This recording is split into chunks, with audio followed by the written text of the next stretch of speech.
Allahu Allahu Allahu Allah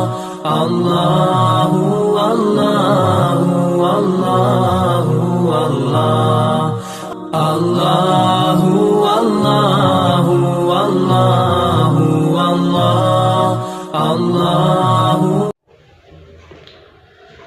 اعوذ باللہ من الشیطان الرجیم بسم اللہ الرحمن الرحیم۔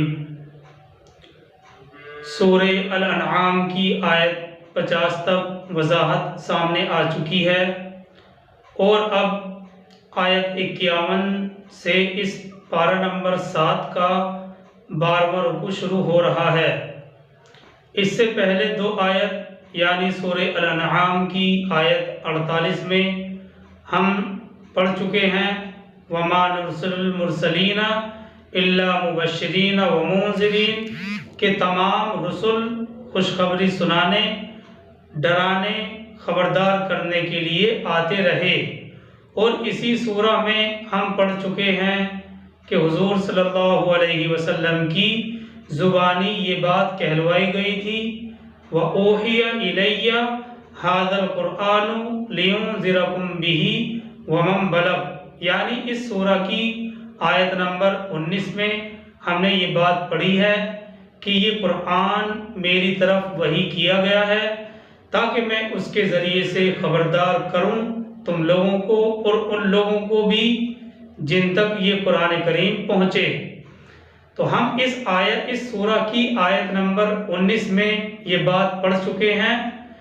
کہ یہ قرآن میری طرف وحی کیا گیا ہے تاکہ میں اس کے ذریعے سے خبردار کروں تم لوگوں کو اور ان لوگوں کو بھی جن تک یہ قرآن پہنچے۔ اب یہاں پھر سے قرآن کریم کے ذریعے سے یہ حکم آ رہا ہے کہ اے نبی صلی اللہ علیہ وسلم، آپ کا کام انذار اور تبشیر ہے، ڈرانا اور خوشخبری سنانا ہے، جسے آپ اس قرآن کے ذریعے پورا کرتے رہیے۔ پہلے ہم آیت نمبر 51 کی تلاوت اور ترجمہ دیکھتے ہیں۔ اللہ تعالیٰ فرماتے ہیں وَأَنذِرْ بِهِ الَّذِينَ يَخَافُونَ أَن يُحْشَرُوا إِلَىٰ رَبِّهِمْ، اور خبردار کیجئے اس قرآن کے ذریعے سے۔ دیکھیے بِهِ کا جو لفظ ہے وہ آیت نمبر 19 میں بھی لایا گیا تھا اور اس آیت نمبر 51 کے اندر بھی لایا گیا ہے۔ اللہ تعالیٰ فرماتے ہیں وَأَنذِرْ بِهِ الَّذِينَ يَخَافُونَ أَن يُحْشَرُوا إِلَىٰ رَبِّهِمْ وَأَنذِرْ بِهِ الَّذِينَ يَخَافُونَ أَن يُحْشَرُوا إِلَىٰ رَبِّهِمْ، اور خبردار کیجئے اس قرآن کریم کے ذریعے سے ان لوگوں کو جن کو واقعی کچھ خوف ہے کہ وہ اپنے رب کی طرف اکٹھا کیے جائیں گے، یعنی وہ لوگ جن کو واقعی خوف ہے کہ وہ اپنے رب کی طرف اکٹھا کیے جائیں گے، جمع کیے جائیں گے۔ جیسا کہ یہ بات پہلے بھی ذکر کی جا چکی ہے کہ مشرکین مکہ میں بہت کم لوگ تھے جو مرنے کے بعد دوبارہ زندگی کے منکر تھے۔ بہت کم لوگ ایسے تھے جو مرنے کے بعد بعث بعد الموت یعنی مرنے کے بعد دوبارہ زندگی ملنے کے منکر تھے۔ ان میں اکثر لوگوں کا عقیدہ یہی تھا کہ مرنے کے بعد ہم اٹھائے جائیں گے، قیامت آئے گی اور سب انسانوں کو اللہ کے حضور پیشی ہوگی، لیکن اس کے ساتھ ساتھ اپنے معبودوں کے بارے میں ان کا یہ خیال اور یہ عقیدہ تھا کہ وہ انہیں چھڑانے کے لیے وہاں موجود ہوں گے اور ہمارے یہ معبود ہمیں سزا سے بچا لیں گے۔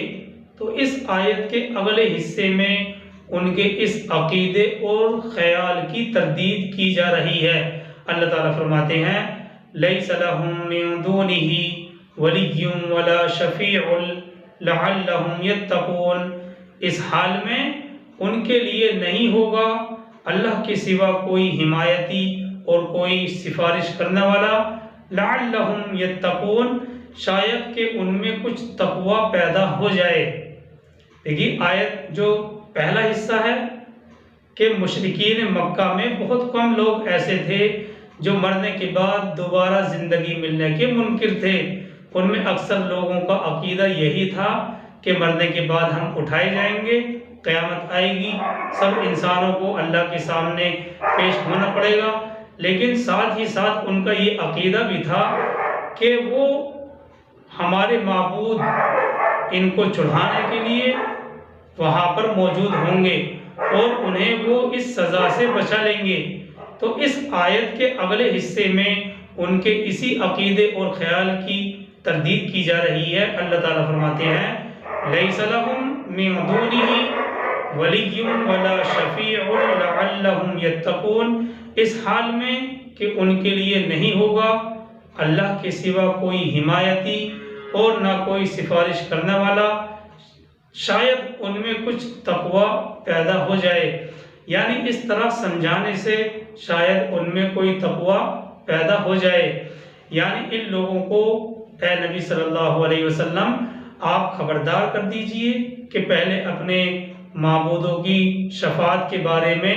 وہ لوگ اپنی ان غلط فہمیوں کو دور کر لیں، شاید حقیقت معلوم ہو جانے کے بعد ان کے دلوں میں کچھ خوف اور تقوی پیدا ہو جائے۔ دیکھیے اس آیت کو سمجھنے کے لیے معرف القرآن نے خلاصے کے طور پر یہ بات نقل کی ہے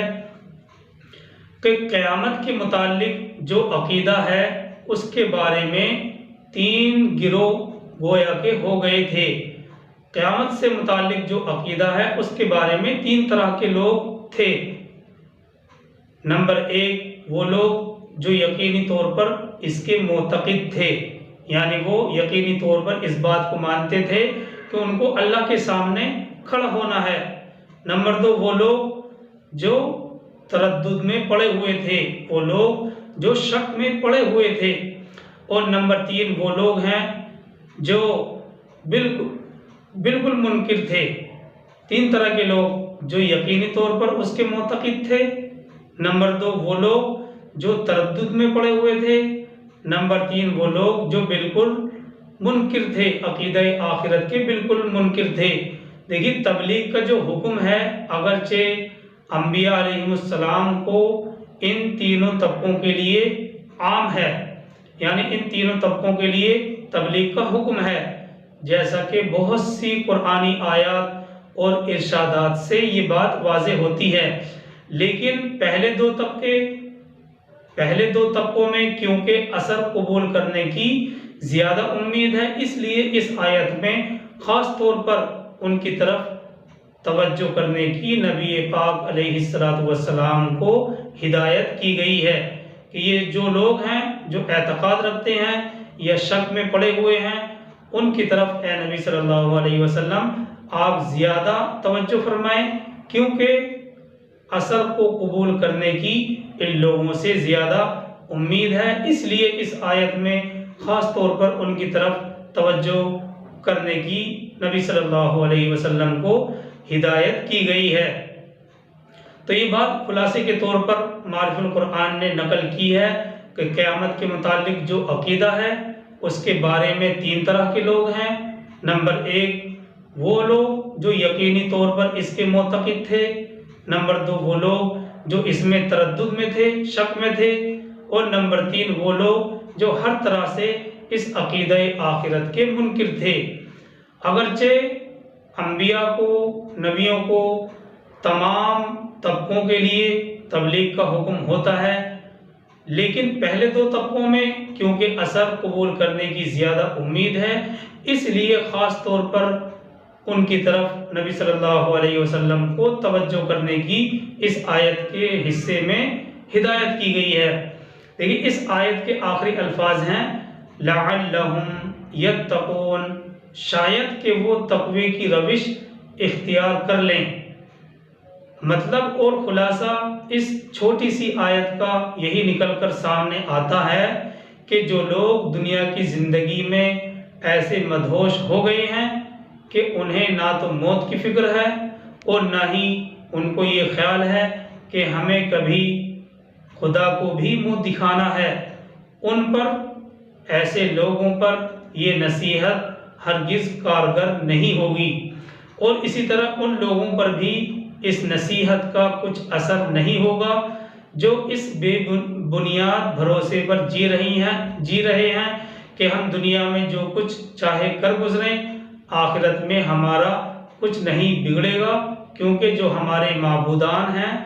جو ہمارے معبود ہیں، ہماری سفارش کر دیں گے۔ لہٰذا اے نبی صلی اللہ علیہ وسلم، ایسے لوگوں کے مقابلے میں آپ اپنی زیادہ تر توجہ ان لوگوں کی طرف رکھیے جو اللہ کے سامنے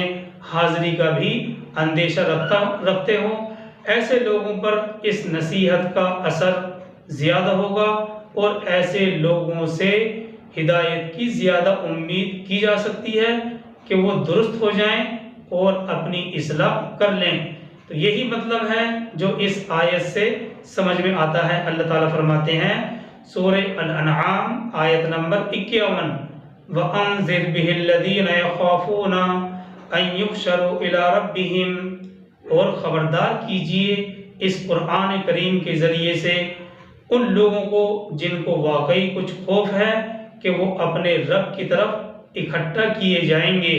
ہم بالکل الفاظی ترجمہ کر رہے ہیں، وَأَنذِرْ بِهِ الَّذِينَ يَخَافُونَ أَن يُحْشَرُوا إِلَىٰ رَبِّهِمْ، اور خبردار کیجئے اس قرآن کریم کے ذریعے سے ان لوگوں کو جن کو واقعی کچھ خوف ہے کہ وہ اپنے رب کی طرف اکٹھا کیے جائیں گے، اپنے رب کی طرف جمع کیے جائیں گے۔ آگے چلتے ہیں سورہ الانعام کی آیت نمبر 52 کی طرف۔ اللہ تعالیٰ فرماتے ہیں وَلَا تَطْرُدِ الَّذِينَ يَدْعُونَ رَبَّهُمْ بِالْغَدَاةِ وَالْعَشِيِّ يُرِيدُونَ وَجْهَهُ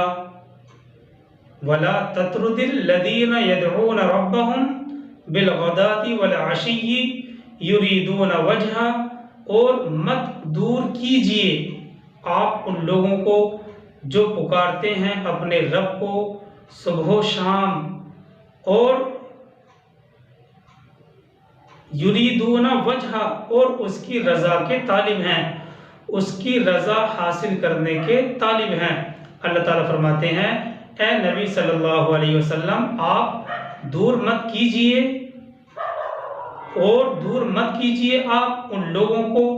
جو پکارتے ہیں اپنے رب کو صبح و شام،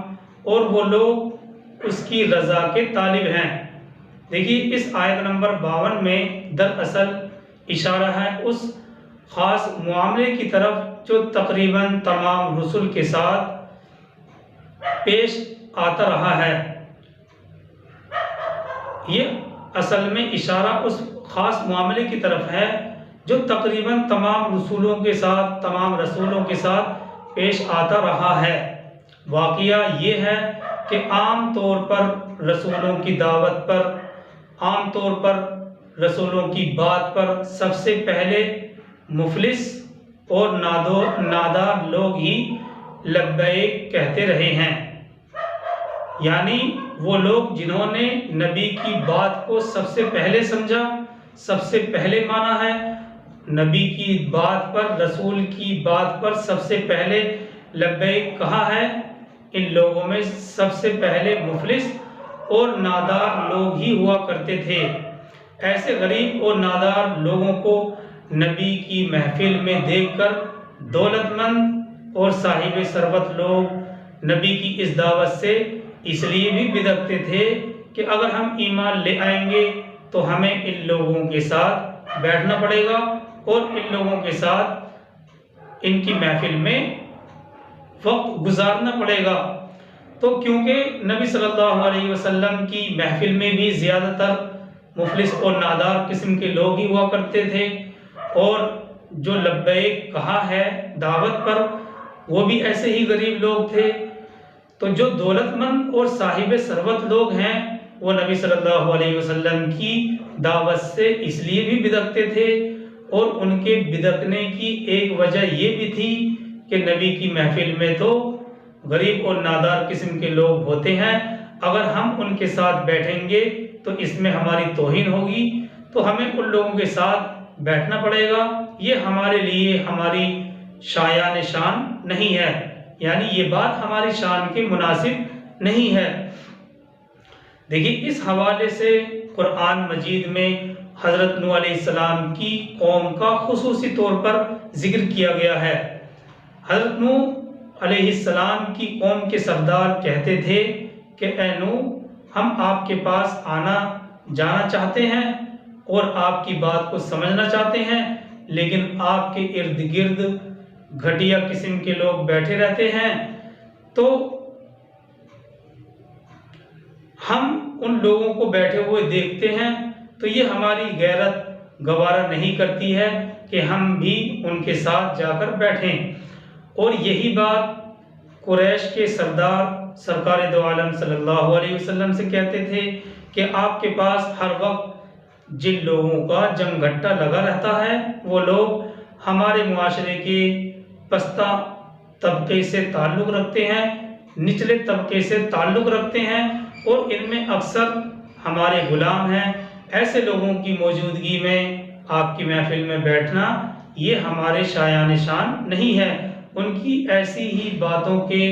جواب میں اس آیت میں عرض کیا جا رہا ہے کہ اے نبی صلی اللہ علیہ وسلم، آپ ایسے لوگوں کی باتوں سے کچھ اثر نہ لیں اور ان کے لیے خواہ مخواہ اپنے مخلص ساتھیوں کو اپنے سے ہرگز دور نہ کریں۔ کیا ہوا اگر وہ غریب یا نادار ہیں یا نچلے طبقے سے تعلق رکھتے ہیں تو کیا ہوا؟ یہ بات حیثیت نہیں رکھتی، حیثیت یہ بات رکھتی ہے کہ وہ صبح و شام اللہ کو پکارتے ہیں، اللہ کا ذکر کرتے ہیں، اللہ سے مناجات کرتے ہیں،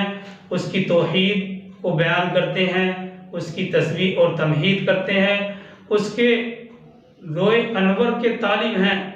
اور ایسے لوگ اللہ کی رضا چاہتے ہیں۔ یہی تو اسلام کی خوبصورتی ہے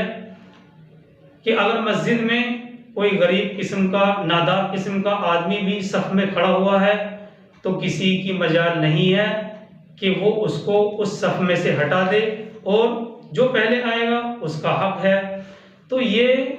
اسلام مذہب کی نہایت ہی خوبصورتی ہے۔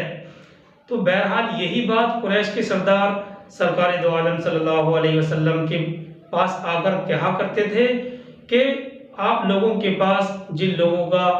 آپ کے پاس جن لوگوں کا جم گھٹا لگا رہتا ہے وہ تو ہمارے معاشرے کے پستہ طبقے کے لوگ ہیں، نچلے طبقے سے تعلق رکھتے ہیں، اور ان میں سے اکثر تو ہمارے غلام ہی ہیں۔ اب ایسے لوگوں کی موجودگی میں اس محفل میں بیٹھنا یہ ہماری شان کے مناسب نہیں ہے۔ ایسی ہی باتوں کے جواب میں اللہ سبحانہ و تعالی جواب دے رہے ہیں کہ اے نبی صلی اللہ علیہ وسلم، آپ ان لوگوں کی بات کا کچھ اثر نہ لیجئے، آپ خواہ مخواہ ان کی باتوں میں آ کر جو لوگ آپ کے مخلص ہیں، آپ کے دوست ہیں، ان کو دور نہ کیجئے۔ کیا ہوا اگر یہ نچلے طبقے سے تعلق رکھتے ہیں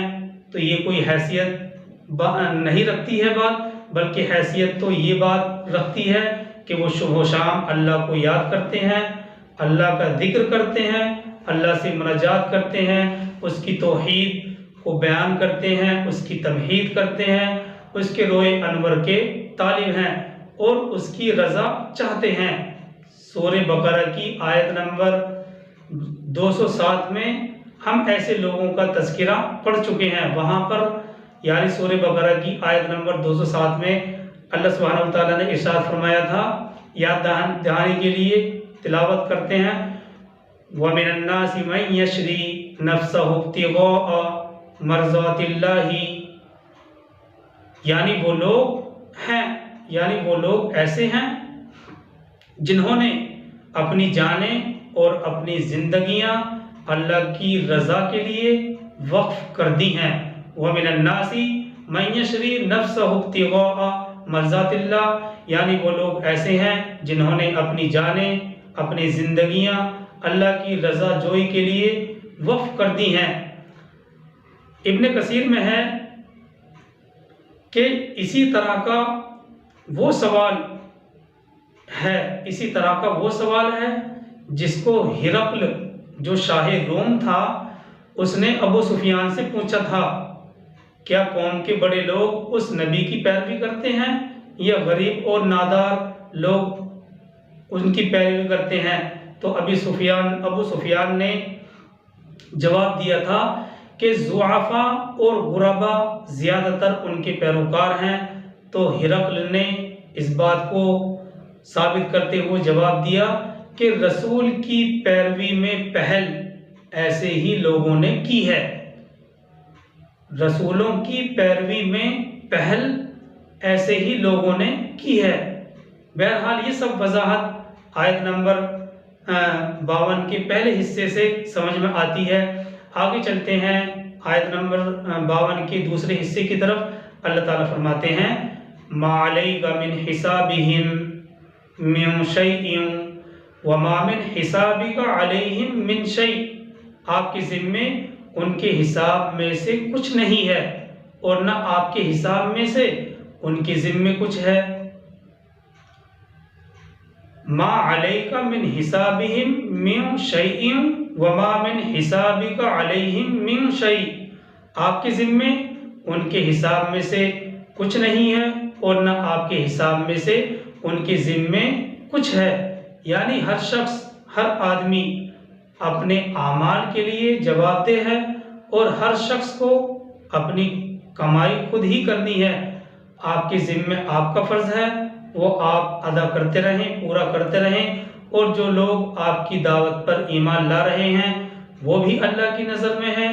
اور جو اس سے پہلو تہی کر رہے ہیں ان کا حساب بھی اللہ سبحانہ و تعالیٰ لے لیں گے۔ ہر شخص کو اپنے طرز عمل کے مطابق بدلہ دیا جائے گا، نہ آپ کی طرف سے وہ جواب دہ ہیں اور نہ وہ آپ کی طرف سے جواب دہ ہیں۔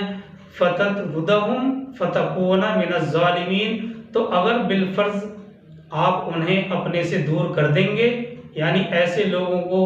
اپنے سے دور کر دیں گے تو آپ ظالمین میں سے ہو جائیں گے۔ لہٰذا غریب ہونا اور صاحب ثروت ہونا یہ اللہ کی طرف سے ایک آزمائش ہے، جیسا کہ اگلی آیت سے یہ بات ثابت ہوتی ہے۔ ترجمہ بعد میں کریں گے کل انشاءاللہ۔ تو غریب ہونا اور نادار ہونا، صاحب ثروت ہونا، یہ تو اللہ کی طرف سے آزمائش ہے۔ ان اکرمکم عند اللہ اتقاکم، اللہ کے نزدیک یہ بات حیثیت نہیں رکھتی ہے، بلکہ تم میں سب سے زیادہ باعزت وہ شخص ہے اللہ کی نظر میں جو تم میں سب سے زیادہ تقوی اختیار کرنے والا ہے۔ ایسا ہی واقعہ سورہ عبس کی پہلی جو شروع کی آیتیں ہیں ان کے اندر بیان کیا گیا ہے۔ وہ صحابی عبداللہ ابن ام مکتوم نابینا صحابی ہیں، ان کے بارے میں بھی اسی طرح کا واقعہ بیان کیا جائے گا سورہ عبس میں۔ اللہ تعالی ہم سب کو عمل کی توفیق عطا فرمائے۔ سبحان اللہ بحمدہ، سبحان اللہ وبحمدہ، ونشهد ان لا الہ الا انت ونستغفرک ونتوب الیک۔ سبحان ربک رب العزة عما یصفون، وسلام علی المرسلین والحمد للہ۔